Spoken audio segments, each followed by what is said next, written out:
मुख्तसर सी बात विद शैलजा। पिछले हफ्ते मुख्तसर सी बात में यहाँ मैं अजनबी हूँ अनकस्टम्ड अर्थ पर अजनबी महसूस होने पर बात हुई थी, स्पेशली माइग्रेंट एक्सपीरियंस के कॉन्टेक्स्ट में। आज इस शॉर्ट एपिसोड में यहाँ मैं अजनबी हूँ कि एक और लेयर, और वो ये कि हम यहाँ में अजनबी हूँ किसी भी सिचुएशन में महसूस कर सकते हैं। It is quite intriguing. Identity is indeed an incredibly messy, a wonderfully messy, complex thing, as Jhumpa Lahiri said in an interview. मुख्तसर सी बात है कि you could be lonely amongst your own people also, surrounded by familiar colors, customs, culture, but just one small identity variable can take you into the land of Ajnabipan. This is Us, an American drama that I truly adore. This is Us. In this drama, Randall, one of the main characters, a black kid, is adopted by a white family. He's loved just as the other two kids and is growing up observing the same customs and culture. But yet, throughout his adolescence and his teenage life, he longs for people who look like him. In a heart-rending scene, when his father says to him that all he sees in his son is his son, no color.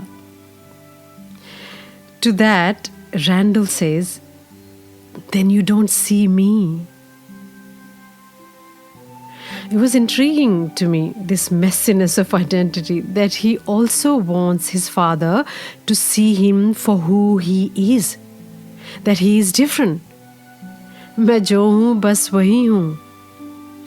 एक और example मैं अपनी professional life से share करती हूँ. This one is about being a woman in a mostly men dominated construction industry. बहुत सालों तक मैं blissfully unaware थी कि मैं एक मेल डोमिनेटेड इंडस्ट्री में हूँ और कभी कभी मीटिंग रूम्स में एक अकेली फीमेल. कोई बड़ी बात नहीं बिल्कुल भी आज के वक्त में. And I was fitting right in until a friend remarked about it and brought it to my attention. और उसके बाद मैं बहुत सेल्फ कॉन्शियस हो गई, अजनबी हो गई उन मीटिंग्स में, अपने माइंड के ही बोर्ड रूम में अजनबी हो गई, क्योंकि बाहर तो कुछ भी नहीं बदला था. तो जैसे मैंने पिछले एपिसोड में कहा था कि प्रोफेशनल एनवायरनमेंट में मुझे माइग्रेंट होने वाले अजनबीपन का एहसास नहीं होता, लेकिन प्रोफेशनल एनवायरनमेंट में मुझे मेरे फीमेल होने ने मुझे अजनबी बना दिए. Thanks to a friend who pointed this out, thinking of it as a harmless observation. अजनबी होना कई बार डिज़ायरेबल है, डिस्टिंक्ट होना डिज़ायरेबल है, जैसा मैंने पिछले एपिसोड में कहा था माइग्रेंट एक्सपीरियंस के कॉन्टेक्स्ट में. लेकिन उसके बारे में हमेशा सेल्फ कॉन्शियस रहना ये डिज़ायरेबल नहीं किसी भी कॉन्टेक्स्ट में. So I was thinking that if our identities are so messy, so complex, yet so important to find our place on the accustomed or unaccustomed earth, then isn't it important that our stories, our narratives that we formulate in our heads about our identities are developed very carefully? मुख्तसर सी बात है कि circumstances या context जो भी हों, हमारी identities के नैरेटिव्स काफ़ी हद तक हमारे हाथ में हैं. विलियम जेम्स कहते हैं, "my experience is what I agree to attend to. Only those items which I notice shape my mind." James Baldwin also argues that identity is not something we are born with, rather it is something we claim for ourselves. पहचान अपनी हमने मिटाई है इस तरह, बच्चों में कोई बात हमारी ना आएगी. बशीर बद्र के ये लफ्ज़ थे, and they underline the importance of giving right or no narratives to our children. that is certainly one way of ensuring that the question of identity doesn't become too complex or confining for them. As Alan Watts says, we seldom realize that our most private thoughts and emotions are not actually our own. तो ये हमारी विरासत है ना, तो कुछ हमें विरासत में मिले और कुछ सेल्फ कंस्ट्रक्ट किए हुए नैरेटिव्स में ही रहते हैं और वही हमारी आइडेंटिटीज़ बन जाती हैं।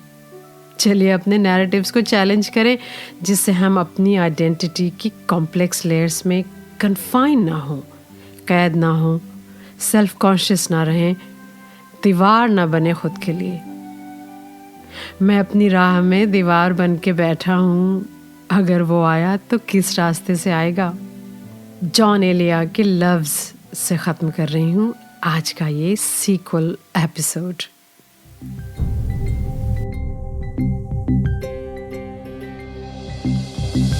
पूछे जो कोई मेरी निशानी, रंग ही ना लिखना, गोरे बदन पे उंगली से मेरा नाम अदा लिखना। कभी कभी आस-पास चांद रहता है, कभी कभी आस-पास शाम रहती है। आओ ना, जहलम में बह लेंगे, वादी के मौसम भी एक दिन तो बदलेंगे। कभी कभी आस-पास चांद रहता है, कभी कभी आस-पास शाम रहती है। आऊं तो सुबह, जाऊं तो मेरा नाम सबा लिखना, बर्फ पड़े तो बर्फ पे मेरा नाम दुआ लिखना।